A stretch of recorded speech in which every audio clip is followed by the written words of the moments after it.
まさか今年も親族会議にお出にならないつもりですかな。Nanjo looked at Kinzo's face, sighing. Kinzo's eyes remained rooted to a strange book on magic. ハゲタカどもの議論に加わるつもりはない。好きに我が骨のしゃぶり方でも議論するがよかろう。実にくだらぬ。やれやれ、困ったものですな。Nanjo shook his head slightly. To him, children and grandchildren were lovely things. He believed watching them grow was the only way to truly enjoy old age. So Kinzo's words were very saddening to Nanjo. この部屋を出るべき時が来れば私は姿を現す。あれが姿を未だ現さぬようにな。When Kinzo raised his face, his gaze pointed at the portrait of the witch, which was respectfully displayed on the wall.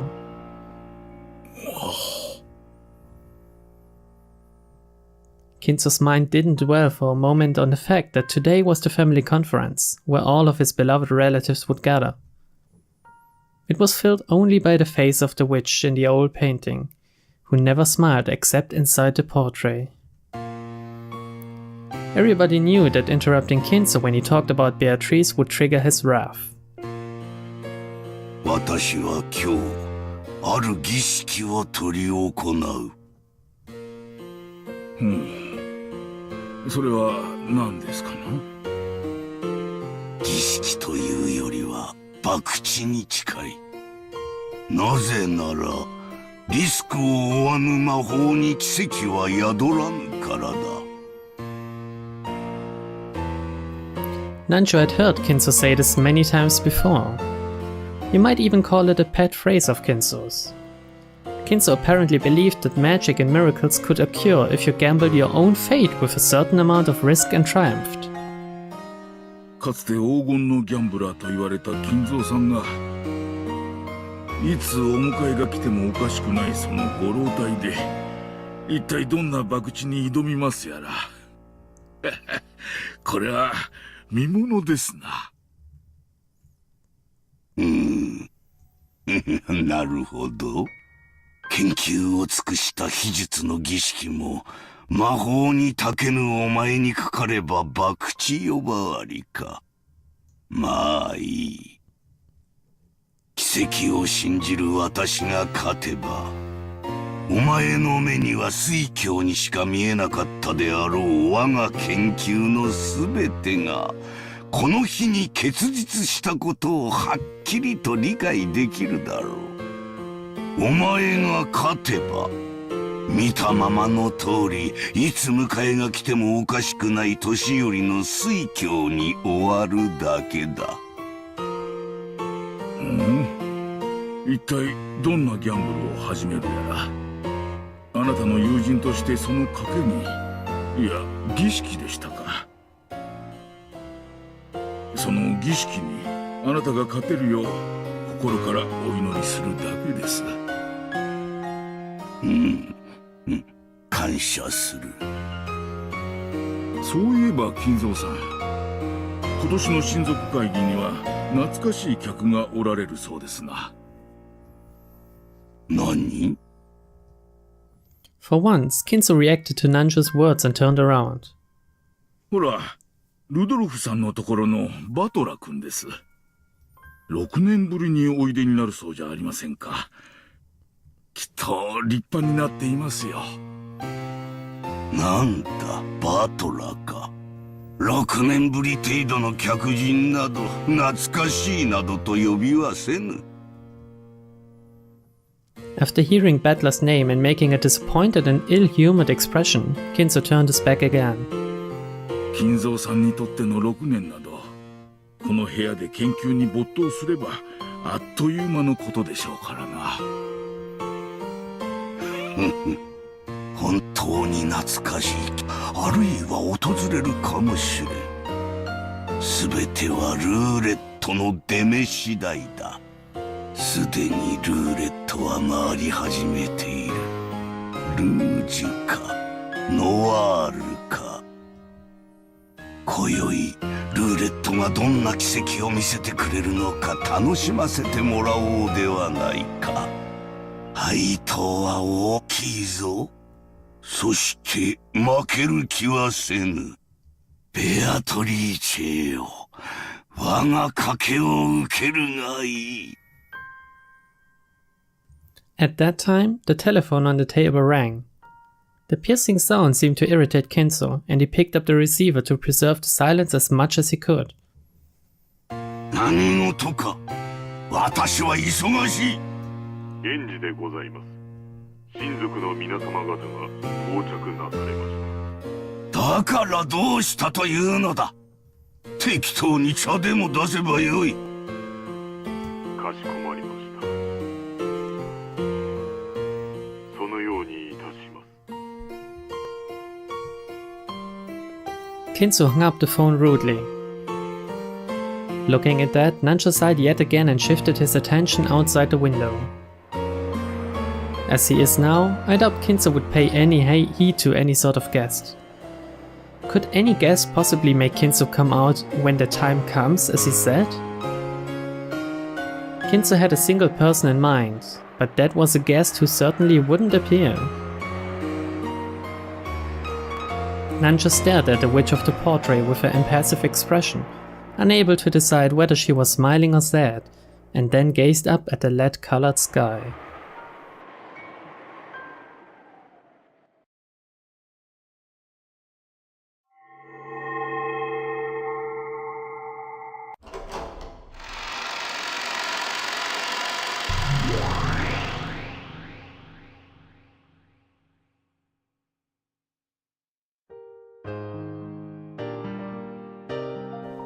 So, are all the pieces in place?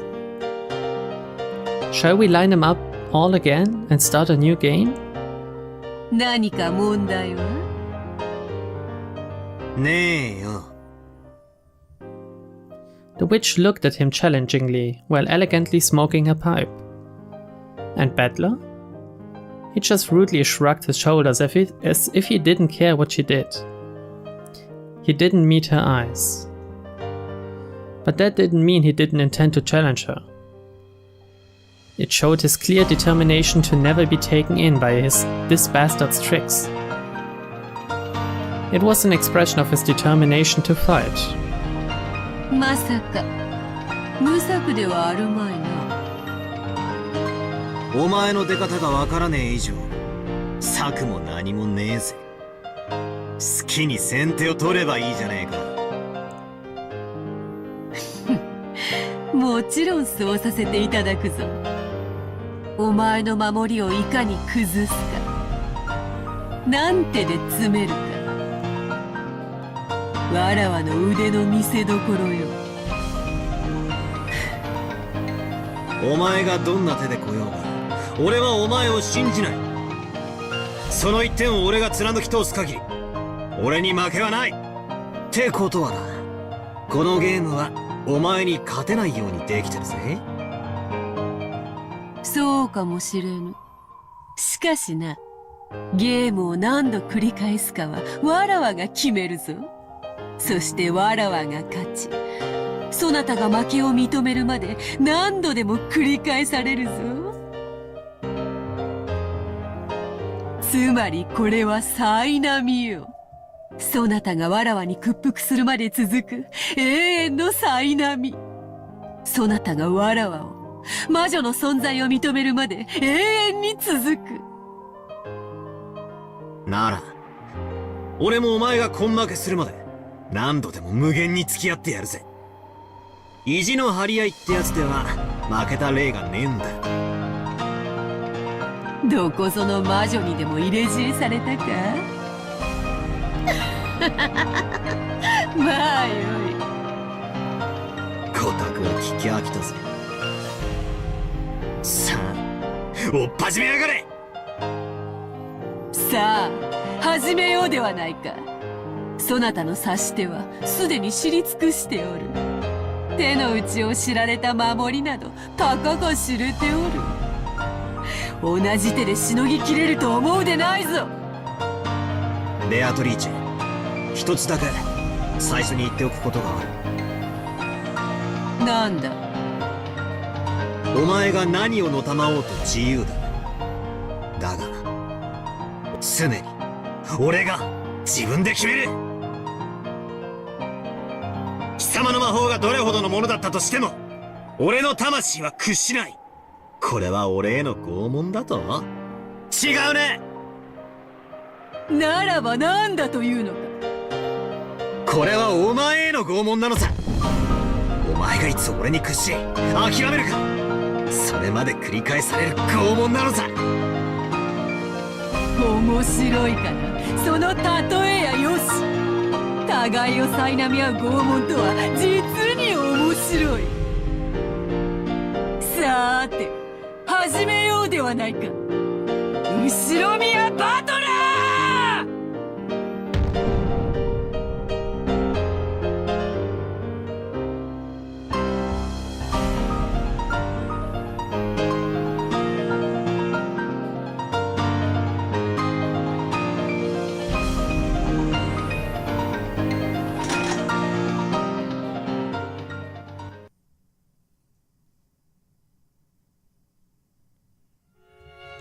Every year, the relatives visiting Rokkenjima would let out a sigh of admiration at the rose garden that first greeted them.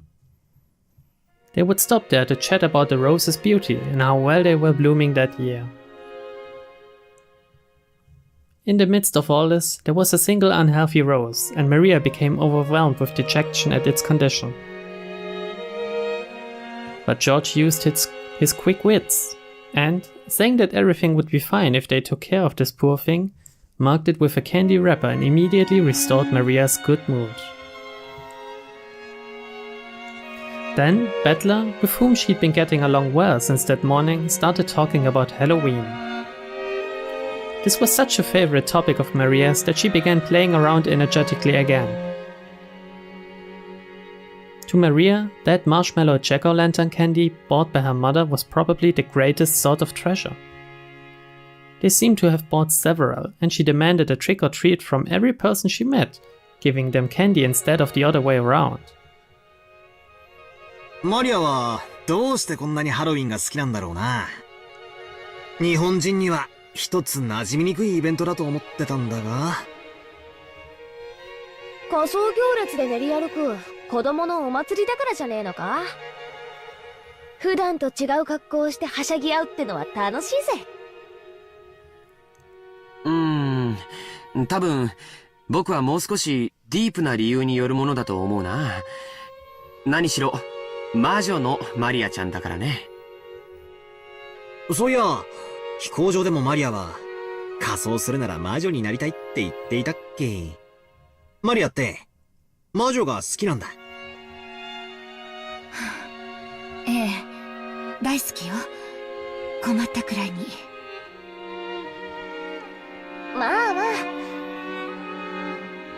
あ、あのくらいの年頃はファンタジックな存在に憧れるもんですから。せめてテレビアニメのヒロインに憧れるくらいなら可愛いんだけど。Judging by Rose's appearance, she wasn't very happy about her daughter's love for witches as a mother. The cousins other than Bettler seemed to realize this, and they shrugged, wearing stiff smiles. 魔女好きだとハロウィンも好きになるって論法なのか？わかんなきゃ本人に聞けばいいか。おいマリア、ハロウィンと魔女って何か関係あるのか？ As Bettler asked that, George and Jessica let out a stifled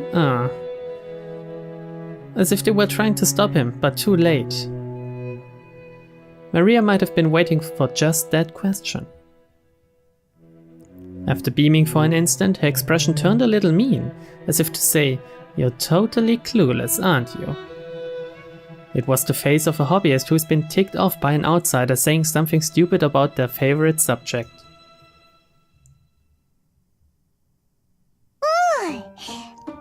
ケルト人は1年間を通じてその勢いを変える太陽は1年を通して生まれ、育ち、老いて死んで、そして再び蘇ると考えていたの。納得だな。春のか弱いポカポカした太陽がどんどん成長して暑いくらいになり、次第に痩せ衰えていく様をなるほど太陽の一生と考えるのもうなずけるぜ。うん。だから彼らは10月の最後に太陽は死に、死の国で体を休めて、冬至の日に再び蘇ると考えたの。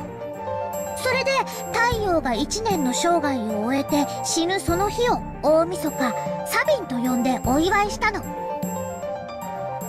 再び日照時間が長くなりだす冬至の日を太陽の復活の日とする考え方はとても面白いよね。古代の人々がいかに太陽を神聖視していたかがわかるエピソードだよ。で、それが魔女とどう関係があるんだ？ It seemed that my casual urging forward had slightly infuriated Maria. She glared at me with eyes that told me to shut up while she explained. Maria seemed to be having a blast as she talked, so I decided not to interrupt. 10月と11月の狭間は生と死が最も近くなる。ケルト人たちはこの時期に聖者の世界と死者やこの世ならざる者の世界が最も近づき、異界の住人たちがたくさん訪れると信じてたの。日本でいうお盆みたいなものだよ。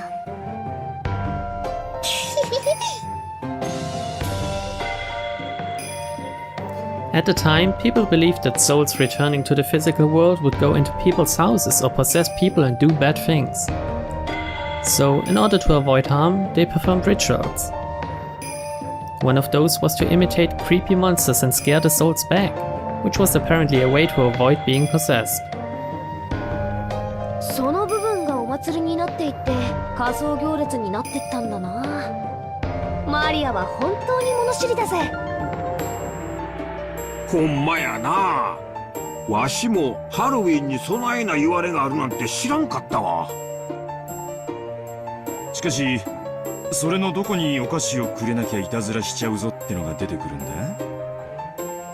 Her knowledge was so extensive that the adults had suddenly started listening in too. Maria, who was normally treated like the youngest all the time, puffed out her chest with pride. Saying that this was just a kids' discussion, Rosa suggested that the adults go on ahead and set their luggage down in the guest house. But nobody else agreed to go with her, and she let out a heavy sigh. トリックオアトリートは単なるお遊び。本来のケルト人たちの儀式とは何の関係もない。それは後にキリスト教の習慣が混合してできたものなの。でもマリアは本来のハロウィンの姿とはそうあるべきだと思うの。According to Maria, the souls of the dead weren't the only ones who visited from the non-human world. There were also spirits with intimate connections to people's everyday lives. Humans could receive favors from those spirits, so they'd manage to gain magnificent blessings, as well as a year's worth of good crops. つまりハロウィンってのは収穫祭の意味も少しはあったわけか。なるほどな。言われてみりゃ10月ってのは季節的にも色々節目って気がするぜ。日本の4月のちょうど反対側だもんな。なるほど。キリはいいかもしれねえな。そしてね、魔女たちはね、その時期に魔女集会、サバトを開いたの。魔女たちは豊かな恵みをもたらしてくれた精霊たちに感謝し、ねぎらったの。ハロウィンの仮装は向こうから来る客人たちの模倣。つまり彼らにお菓子を施すのは一年の収穫への感謝の気持ちがあってもいいわけだね。ジョージお兄ちゃんの言う通り。つまりハロウィンはこの世とあの世の交流のある時期ってわけなんだな。それでつまり魔女たちにとってはそういう世界の客人たちと交流できる大切な機会だったと、そう言いたいわけか。バトラの言う通り。だだからね魔女たちや悪魔たちの力が最も活発で盛んになるのが10月なの。きっとベアトリーチェも来てくれる。そしてね、一緒にマシュマロお菓子食べてマリアも黄金鏡に連れてってもらうの。一緒に魔法のお歌を歌って魔法の呪文を習って魔法陣の書き方を習うの。そしてね、ルーンの秘密を習って早くマリアを立派な魔女にしてもらうの。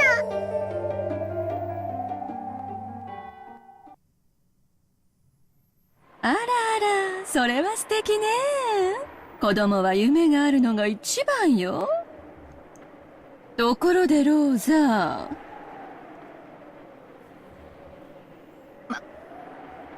マリア、もうそのお話は終わりにしなさい。気にしないでローザさん。女の子なら誰だって一度は思い描く夢じゃない。ありがとうございます。でももうマリアはそういう年を卒業していますので。こら、やめなさいと言ってるでしょ。Rosa scolded Maria, trying to shut her up before her cheery discussion about black magic earned her the snickers of the relatives.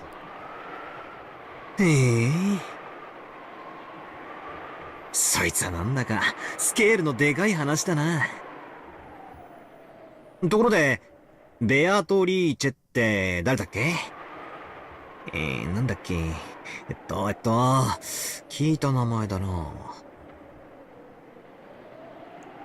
Battler had been gone for 6 years and had completely forgotten about the legend of the Rokkenjima witch. However, when he said he didn't know Beatrice's name, Maria's once bright mood soured in an instant. When he saw that, Battler immediately remembered that it was the name of the witch of this island, but the damage had been done. Until Maria's mood improved, she went on and on about many mysterious and fabulous episodes regarding the Golden Witch.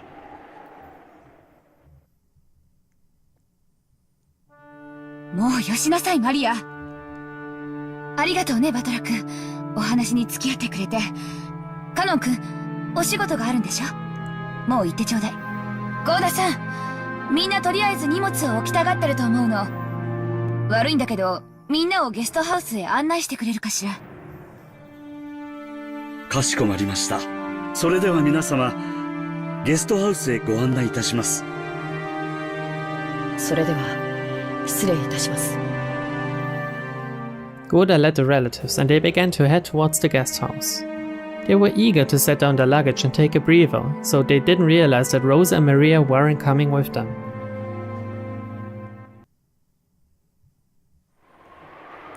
After watching them leave towards the guest house, Rosa's face changed suddenly. She let go with the hand that had been gripping Maria this whole time. There was a bright red mark there, making it clear how much excessive force she had been using on Maria's slender arm. That hand then slapped against Maria's head, pinched her left ear, and lifted. 魔女の話はするなといつも言ってるでしょうが。それはママとの約束だといつも言っているでしょ。ママ痛い！ママ痛い！痛い！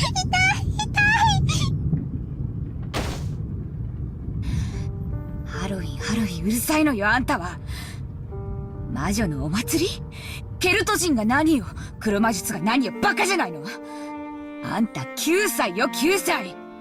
電車であんなに騒ぐから、わざわざ電車降りてまでその蛍光塗料みたいな気持ち悪いお化けマシュマロを買ってやったのよ。遅刻してまであんたに買ってやったのよ。あんた、どこまで私の顔を潰せば気が済むのよ。As Rosa cursed, she twisted Maria's ear up, almost as though she was about to tear it off. An expression of anguish spread across Maria's face while she frantically stood on her tiptoes, trying to soften the pain in that ear. Rosa suddenly grabbed a candy that Maria had been holding. She threw it on the ground and stepped on it over and over. To Maria, it was supposed to prove of a memory, of a brief span of time when her mother had brought something fun for her. But now, that same mother was grinding it into the ground right in front of her. It was as though a brand had been pushed into Maria's eyes, leaving a mark that could never be erased.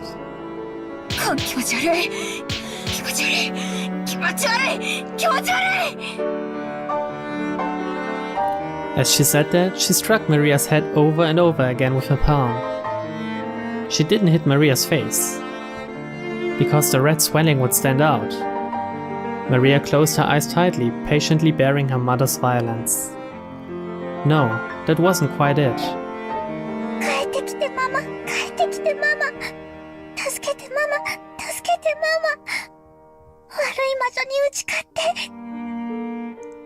She kept bearing Rosa's assault, muttering that over and over.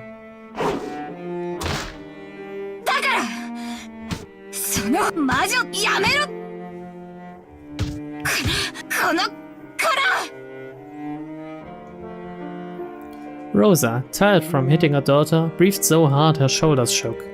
Maria grasped her hands together, withstanding it, hoping her mother would return soon.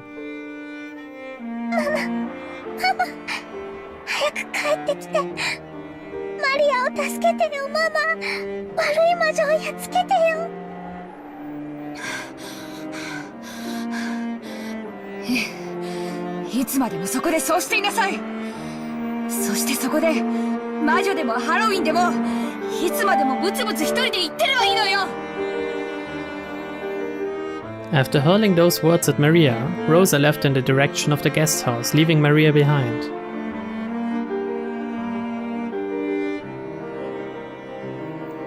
Maria, forgetting even that it was okay to cry, kept staring down at the jack-o'-lantern candy that had been trampled beyond recognition.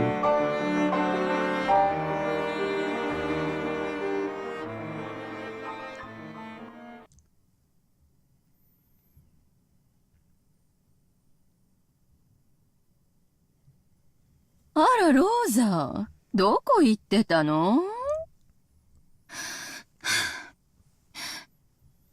ごめんなさい。バラが素敵だったもので、ついつい。ローザ、早く荷物を置いてこいよ。兄貴んとこへ挨拶に行こうぜ。ん？マリアちゃんはどうしたんや？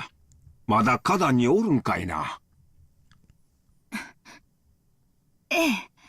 気に入ったバラがあるみたいで、世話をするって言って聞かなくて。しばらくは好きにさせることにしました。女の子には女の子の世界があったことを、時には尊重してあげないとね。そうね。お気遣いをありがとう、キリエ姉さん。ゴーダさん、私たちの部屋はどこ？ご案内いたします。こちらでございます。結構よ。自分で持てます。ありがとう。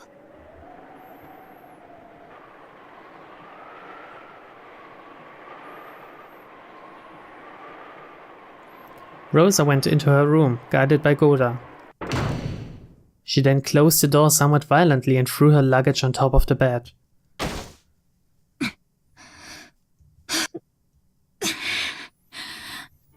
She got down on her knees in front of the bed, burying her face in it. For a while, Rosa made as if to shred the sheets with her fingernails, sobbing constantly.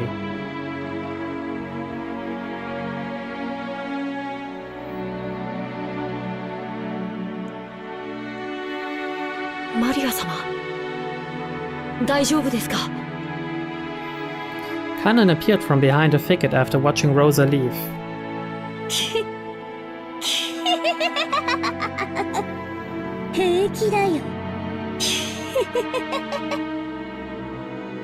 Maria gave a creepy laugh, but to Kanon, who had seen the whole thing, it looked like she was enduring as best as she could. 最低のやつだ。あれで母親なんて。仕方ないよ。その程度の器にはその程度のが入り込む。マリアは全然平気だよ。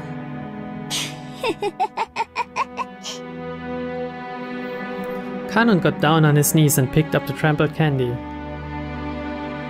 It was tragic just looking at it. He thought about dusting it off and returning it to her, but really couldn't do so with it in that condition. Just as he was wondering what to do, he met Maria's gaze. No, that wasn't quite right. Maria was looking at the candy Kanon had picked up. Right now, Maria's heart was surely the same as the candy that had been trampled into her pulp. Kanon realized this, but didn't know what he should do. そうだ。さっき僕がもらったのと交換してあげるよ。Kanon remembered that a similar candy he'd received from Maria was in his pocket. Maria stuck out her hand. Kanon thought she was trying to take it, so he held out the candy, but Maria didn't try to grasp it. Then Kanon realized. She was saying, "Give it back." No matter how tragic and trampled it was, this candy was Maria's. Her mother had bought it for her. No matter how tragic, it had to be this candy and no other. If only it were intact enough that it could be fixed by dusting it off. Kanon hung his head. 僕には誇りを払う程度しかできない。ごめん。Kanon held out a miserable-looking candy Maria wanted. She took it and spoke. ありがとう。人間には誇りしか払えないけど、魔女には元通りに直すことができるよ。ベアトリーチェなら簡単にね。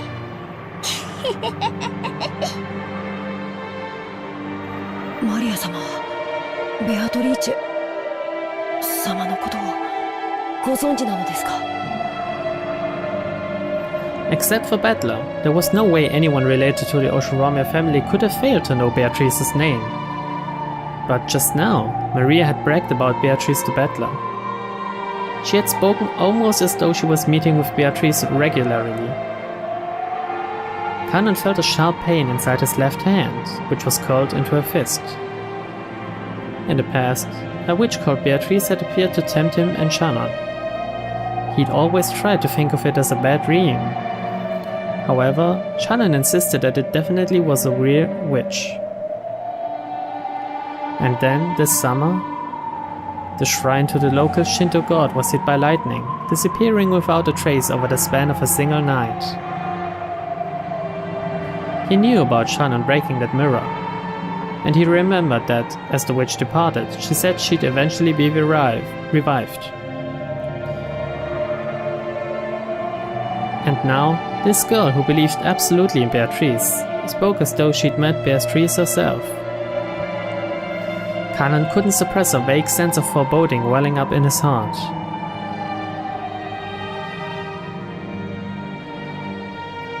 For a while, Maria remained silent, as though she could see into Kanon's heart.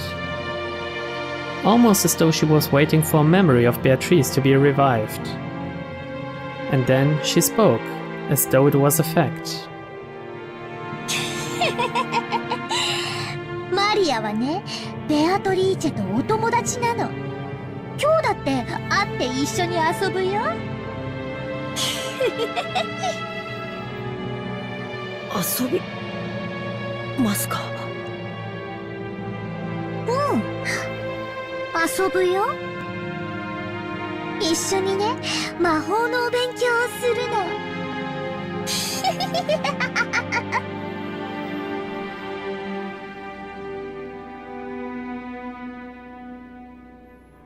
The face of that witch, whom Kanon had tried to pretend was a bad dream, began to slowly creep into the back of his mind.